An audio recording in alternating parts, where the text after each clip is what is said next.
खलीफा हारून रशीद ने एक दफ़ा अपने महल में शराब नोशी की महफिल सजा रखी थी। वुज़रा और अमीर बैठे थे कि बहलोल भी वहां आ पहुंचा। उसने बादशाह की हरकतों को खामोश निगाहों से देखा तो हारून रशीद को उसकी नसीहतें याद आ गईं। नशे के तरंग में उसने सोचा कि उससे पहले कि बहलोल कोई ऐसी बात कर दे जिससे मेरा सर झुक जाए, वो खुद पहल करे। और उसने बहलोल से कहा कि बहलोल, मेरे एक सवाल का जवाब दोगे? बहलोल ने कहा, जी हाँ हुजूर। हारून रशीद ने सवाल किया कि बहलोल, ये बताओ कि अगर कोई शख्स अंगूर खा रहा हो तो क्या वो हराम है? बहलोल ने जवाब दिया कि बिल्कुल नहीं। हारून ने कहा कि अगर वो अंगूर खाकर पानी पी ले तो?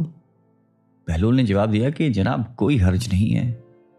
हारून ने आगे कहा कि अब यही शख्स अंगूर खाके और पानी पीकर उसके बाद धूप में बैठ जाए तो फिर? बहलोल ने जवाब दिया कि मोहतरम, कोई मुज़ायका नहीं है, जितनी देर चाहे बैठे। फिर आगे फरमाया कि तो फिर बहलोल, तुम खुद ही बताओ कि यही अंगूर और पानी कुछ अरसा धूप में रख दिए जाएं तो हराम क्यों हो जाते हैं? हारून रशीद ने बड़े फख्र के साथ अपना फलसफा बयान किया। अब बहलोल ने हारून से कहा कि अगर इजाज़त हो तो मैं चंद सवालात आपसे करूं। हारून ने कहा कि जी इजाज़त है। बहलोल ने सवाल किया कि आली जान, ये बताइए कि अगर किसी आदमी के सर पे थोड़ी सी मिट्टी डाल दी जाए तो क्या उसको कोई नुकसान पहुंचेगा? खलीफा हारून रशीद ने फौरन जवाब दिया कि नहीं। उसके बाद अगर उसके सर पे थोड़ा सा पानी डाल दें तो क्या उस शख्स को कोई तकलीफ होगी? हारून बोला कि नहीं, बिल्कुल नहीं होगी। फिर बहलोल बोला कि अगर उस मिट्टी और पानी को मिलाकर एक ईंट बनाई जाए और उस शख्स के सर पे मारी जाए तो क्या नुकसान होगा? तुम भी अजीब बातें करते हो बहलोल। हारून हंसा और कहा कि उसका तो सर ही फट जाएगा। तो फिर आली मकाम, अगर आप गौर फरमाएं तो आपको ये मालूम होगा कि जिस तरह मिट्टी और पानी मिलकर इंसान का सर फोड़ सकते हैं, उस तरह अंगूर और पानी भी मिलकर ऐसी चीज़ बना देते हैं जो हराम और नापाक है, जिसके पीने से इंसान की अक्ल मारी जाती है और उसके बुरे और भले की तमीज़ नहीं रहती। इसलिए इस्लाम ने इसके पीने वाले पर सज़ा वाजिब की है। बगदाद के एक बड़े बाजार में एक फ़कीर नानबाई की दुकान के सामने से गुजर रहा था।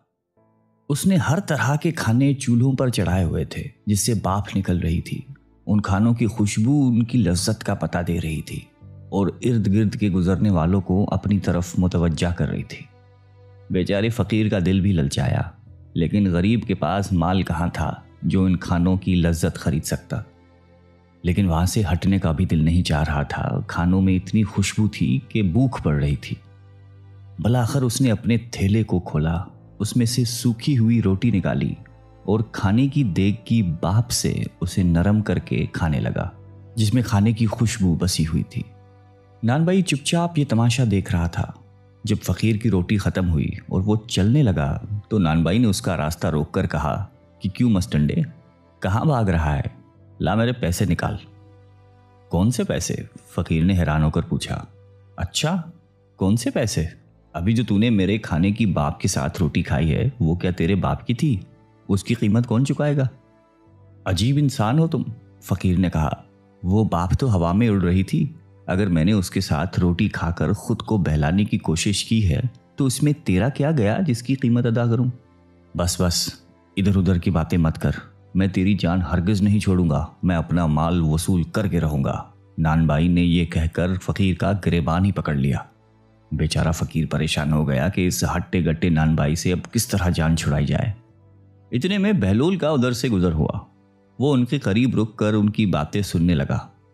फ़कीर ने उसको हमदर्द जानकर तमाम किस्सा सुनाया तो वो नानबाई से बोला कि भाई ये तो बताओ कि क्या इस गरीब आदमी ने तुम्हारा खाना खाया है? नहीं, खाना तो नहीं खाया, मगर बाप से फ़ायदा तो उठाया है। मैंने उसकी कीमत मांगी है, लेकिन इसके समझ में ये बात ही नहीं आ रही, नानबाई ने कहा। बिल्कुल दुरुस्त कह रहे हो तुम, बिल्कुल सही।